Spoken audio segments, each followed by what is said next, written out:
Sovyetler Birliği dağıldıktan sonra Kremlin, Belarus'u yıllar boyunca tek bir cümleyle tanımladı. Moskova'ya sırtını dönmeyen, Rusya'ya ihanet etmeyen tek eski Sovyet ülkesi. Bugün Belarus'ta dalgalanan bayrak, gerçekten Belarusluların bayrağı mı? Bir dönem bağımsızlığın simgesi olan beyaz, kırmızı, beyaz bayrak. Bugün yasaklı. 1995'te Lukashenko'ya en yakın isim Ivan Titenkov neden kameralar önünde o bayrağı yırttı? Aynı kopuş dilde de yaşandı. 1994'te Belarus dili ülkenin tek resmi diliyken bir yıl sonra Rusça eşit statü kazandı. Lukashenko Belarusçayı zayıf ve fakir dil olarak tanımladı. Derin manaların Belarusça anlatılamayacağını söyledi. İhanet etmeyen ülke tanımı gerçekte neyi gizliyordu? 10 başlıkta anlatalım. Videonun tamamına geçmeden önce lütfen GZT'nin YouTube kanalına abone olmayı, videolarımızı beğenmeyi, çevrenizle paylaşmayı ve yorum yapmayı unutmayın.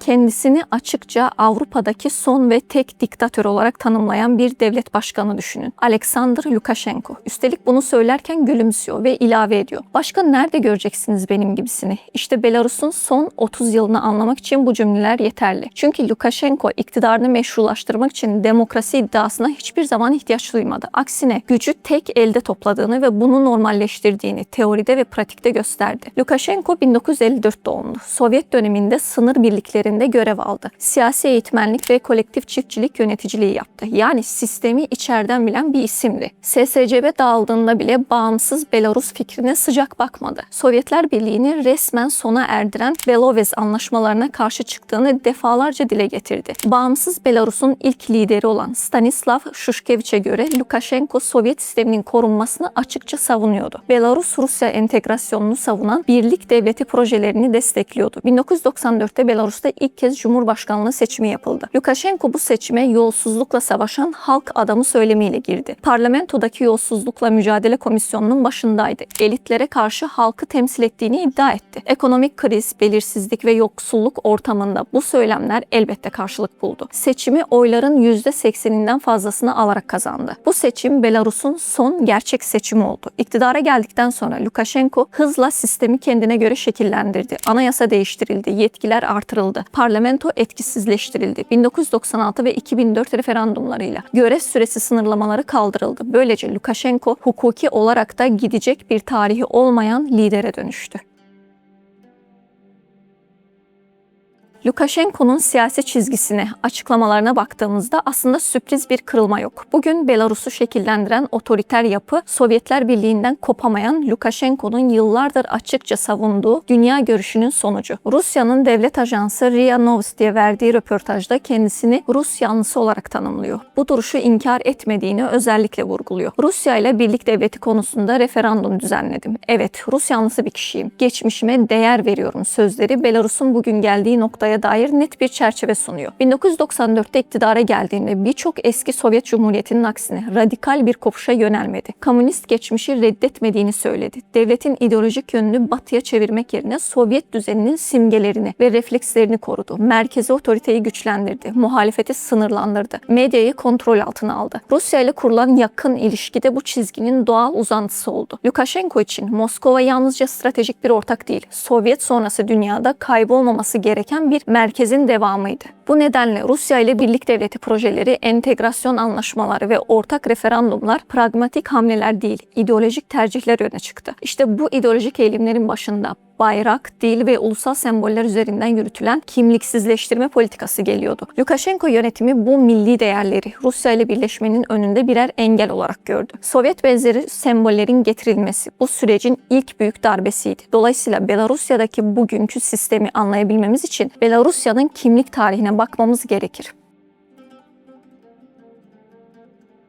Tüm kardeşlik, birlik ve ortak tarih söylemlerine rağmen Belarusya'da milliyetçilik uzun süredir sessiz biçimde güçleniyor. Özellikle 2014'te Kırım'ın ilhakı sonrası yaşanan gelişmeler, yol tabelalarının Belarusça'ya çevrilmesi, Latin alfabesine geçiş tartışmaları bu dönüşümün en somut işaretleri arasında. Tam da bu nedenle Belarus milliyetçiliğini tarihsel ve ideolojik arka planıyla ele alan akademik çalışmalar yeniden ilgi çekmeye başladı. Bu ilginin merkezinde Rusya'nın Doğu Avrupa politikaları üzerine çalışan önemli isimlerden sonra Maxim Samarukov'un İsveçli tarihçi Per Anders Rudling'in Belarus milliyetçiliği üzerine yazdığı kitabı inceleyen çalışması yer alıyor. Rudling'in 2014'te yayımlanan bu monografisi Belarus milliyetçiliği alanında en kapsamlı eserlerden biri olmasına rağmen hala Rusça'ya çevrilmiş değil. Bu durum çağdaş Rusya'nın daha geniş bir sorununa işaret ediyor. Rus İmparatorluğu, SSCB ve Sovyet sonrası coğrafya üzerine yapılan pek çok önemli akademik çalışma ya hiç çevrilmiyor ya da çok sınırlı sayıda basılarak geniş okur kitlesine ulaşamıyor. Örneğin Jeffrey Hosking'in Hükümdarlar ve Kurbanlar, Sovyetler Birliği'ndeki Ruslar adlı temel eseri 150 milyonluk bir ülkede yalnızca 1500 adet basıldı. Samarukov, Rudling'in çalışmasını değerlendirirken Belarus milliyetçiliğinin 3 temel özelliğine dikkat çekiyor. Belarus milliyetçiliği ilk ortaya çıktığında antisemitizm belirgin bir unsur değildi. Çünkü bu hareketi yönlendirenler şehirli aydınlar değil, köylerde yaşayan Belaruslu köylülerdi. Yahudilerse o dönemde daha çok şehirlerde yaşıyordu. Yani Belarus milliyetçiliğinin doğduğu sosyal dünyayla Yahudi nüfusun yaşadığı dünya birbirine temas etmiyordu. Bu yüzden Yahudiler milliyetçi söylemin merkezinde yer almadı. Ancak bu tablo 2. Dünya Savaşı sırasında değişti. Nazi işgali altındaki Belarus'ta bazı Belaruslu milliyetçi gruplar Yahudi nüfusa yönelik baskı ve imha politikalarına doğrudan ya da dolaylı biçimde dahil oldu. İkinci temel unsur Alman İmparatorluğu'nun Belarus milliyetçiliğine verdiği destektir. Samarukov, Alman General Erich Ludendorff'u bu sürecin kilit isimlerinden biri olarak gösterir. 1. Dünya Savaşı sırasında Alman işgali altındaki Belarus topraklarında Belarusça eğitim veren okullar açıldı. Bu adım Belarus dilinin kamusal alanda görünürlük kazanmasını ve ulusal kimliğin kurumsallaşmasını hızlandırdı. Bu destek Almanya'nın Orta ve Doğu Avrupa'da kendisine bağlı devletler oluşturmayı hedefleyen Mittel-Europa stratejisinin bir parçasıydı. Mittel-Europa, Almanya'nın Belarus gibi yeni ulusları özgürleştirmek için değil, Rusya'ya karşı kullanmak için desteklediği bir projeydi. Bu yüzden Almanya Belarusça okullar açtı. Belarus dilini teşvik etti. Belarus'u Rusya'dan ve Polonya'dan ayrı bir kimlik olarak inşa etmeye çalıştı. Amaç şuydu: Almanya'ya yaslanan, Rusya'ya karşı tampon bir Belarus. Üçüncü ve en kritik nokta ise Rus İmparatorluğu'nun Belarus kimliğini uzun süre ciddiye almamasıdır. Çarlık yönetimi Belaruslu nüfusa kimlik bilinci kazandıracak kapsamlı ve zorunlu bir eğitim sistemi kurmadı. Devlet eliyle yürütülen bütüncül bir ulus inşası olmadığı için Belarus kimliği uzun süre belirsiz ve kırılgan kaldı. Bu boşluk savaş yıllarında Alman yönetimi tarafından hızla dolduruldu ve Belarus milliyetçiliğinin temelleri bu dönemde güçlendi. Belarus'ta nüfusun büyük çoğunluğu kendisini etnik olarak Belaruslu olarak tanımlıyor. Buna rağmen Belarusçayı günlük hayatta kullananların oranı oldukça düşük. Belarus'ta her 10 yılda bir yapılan nüfus sayımları Belarusçanın ana dil olarak beyan edilme oranının yüksek olduğunu, ancak evde ve kamusal alanda kullanılan dilin ağırlıklı olarak Rusça olduğunu gösteriyor. Şehirlerde Belarusça neredeyse görünmez durumdadır. Devlet kurumları, üniversiteler, basın ve dijital alan Rusça üzerinden işliyor. Belarusça ise daha çok akademisyenler, yazarlar, bazı gazeteciler ve muhalif çevrelerle sınırlı kalmıştır. Son yıllarda Belarusça konuşmak veya bu dilde yayın yapmak bir muhalefet belirtisi olarak görülmeye başlandı. Kırsal kesimde Belarusça daha yaygın gibi görünse de burada da dil saf haliyle kullanılmaz. Belarusça ile Rusçanın karışımından oluşan Trasyanka yaygındır. Trasyanka doğal bir lehçe değil, uzun süreli Ruslaşmanın sonucudur. Bu tablo Belarus'ta dilin artık gündelik bir iletişim aracı olmaktan çok kültürel ve siyasal bir simgeye dönüştüğünü gösterir. Belarusça konuşmak çoğu zaman bir kimlik tercihi ya da politik duruş olarak algılanıyor. Belarusça, Rusçanın bir lehçesi değildir. Belarusça, Slav-Baltık etkileşimi içinde. Rusça ise Slav-Ugor-Fin etkileşimi içinde bugünkü halini almış. Belarusça, Slav dilleri arasında eski Kilise Slavcasına en yakın ikinci dildir. Birinci sırada Çekçe yer alır. Belarusça, Rusça'ya kıyasla Avrupa dilleriyle daha doğrudan temas kurmuş. Bu nedenle birçok kelime önce Belarusça'ya sonra Rusça'ya geçmiş. Bugün modern Kiril alfabesi olarak bilinen ve kilise dışı kullanımda olan sivil yazı Rusya'ya Belarus topraklarından geçmiş. O dönemde Rusya'da bu yazı Belarus yazısı olarak adlandırılıyordu. Belarus dili tarih boyunca birden fazla alfabe kullandı. Bunun nedeni bulunduğu coğrafyanın sürekli el değiştirmesi. Buna rağmen Belarusça bugün güçlü bir dil değil. Rusçayı etkilemiş, yazı dili üretmiş, yüzyıllar boyunca farklı alfabelerle yaşamış olmasına rağmen modern Belarus'ta kamusal alandan sistemli biçimde siliniyor. Böylece Belarusça geçmişte kurucu bir dilken günümüzde varlığı kabul edilen fakat işlevi sınırlanan bir dile dönüştürüldü.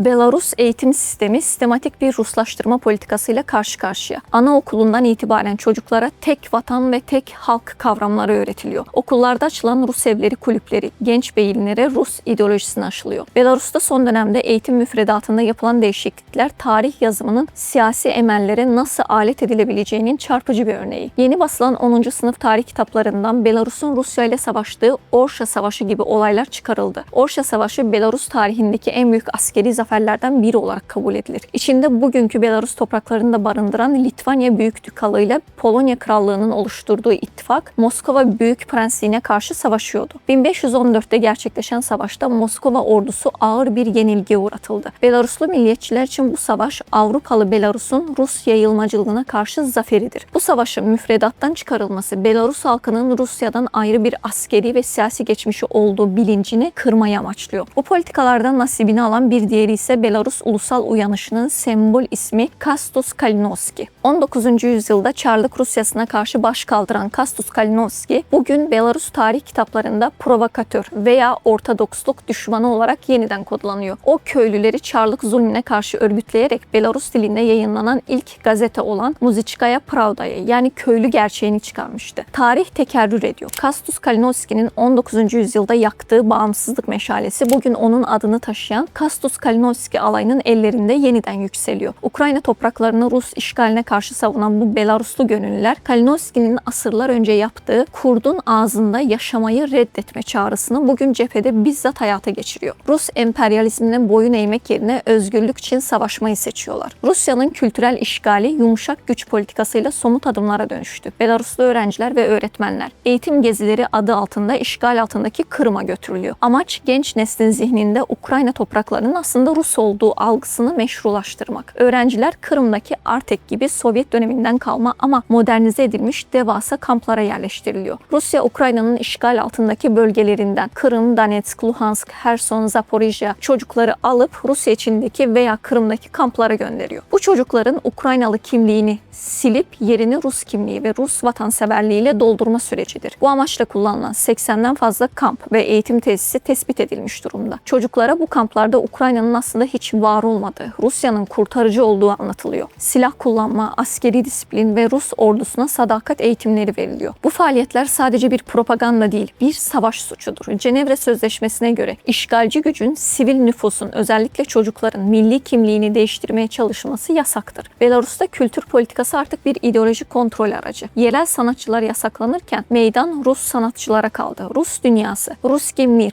temalı konserler veren Oleg Gazmanov gibi isimler ülkeye akın ediyor. Belarus'ta Ruslaştırma politikasının bir diğer adımı kimliğin kavramlar yeniden tanımlanmasıyla atılıyor. Rusya Belarusluları sıkça saatçiственник olarak adlandırıyor. Bu kelime Türkçe'ye basitçe vatandaş ya da soydaş diye çevriliyor. Ancak gerçek anlamı bundan daha derin. Kremlin'e göre Belaruslular başka bir halk değil, aynı halkın farklı bir kolu. Bu söylemle birlikte Belarus ve Rusya tek bir tarihsel alanın parçasıdır anlatısı ülkede giderek yayılıyor. Ülkede 5. Rus evi açıldı. Rus evleri üzerinden hedeflenen şey açık. Belarusluların Rusya'ya bağlı kalması ve Rus devletinin politikalarını desteklemesi. Bu süreç en azından Belarus ulusal kimliğini ve kültürünü zayıflatıyor.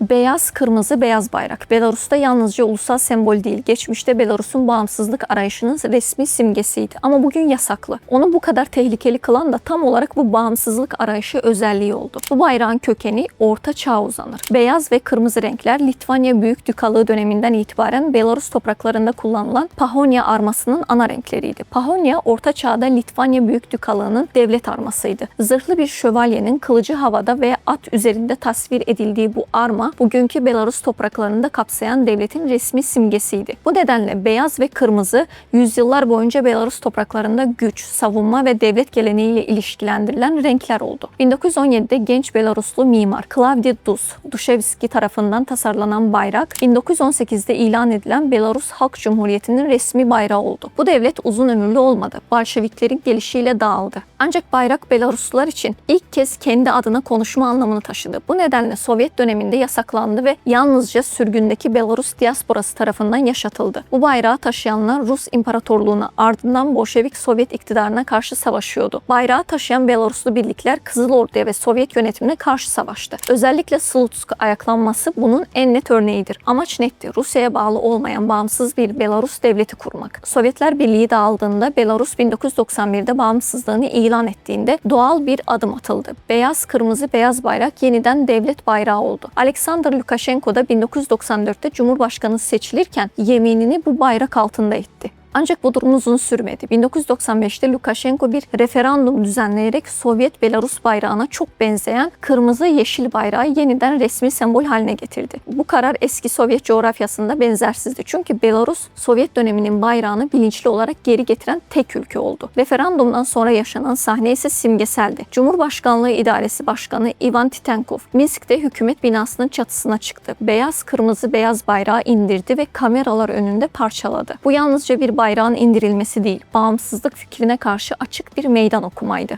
Lukashenko için bu bayrak tarihsel bir sembol değil, kişisel ve siyasi bir tehditti. Çünkü beyaz, kırmızı, beyaz bayrak Sovyet geçmişiyle bağları koparmayı, Rusya'dan bağımsız bir Belarus kimliğini ve Avrupa yönelimli bir gelecek fikrini temsil ediyordu. Bu nedenle bayrak zamanla faşist sembol ilan edildi. Aşırılıkçı olarak damgalandı ve taşınması suç sayıldı. Bugün bu bayrak Ukrayna cephesinde de karşımıza çıkıyor. Rusya'nın Ukrayna işgaline karşı savaşan Belaruslu gönüllülerden oluşan Kastus Kalinowski alayı armasında ve bayrağında beyaz, kırmızı, beyaz renkleri kullanıyor. Belarus'ta yasaklanan bu bayrak Ukrayna'da Rus emperyalizmine karşı direnişin simgesi haline gelmiş durumda.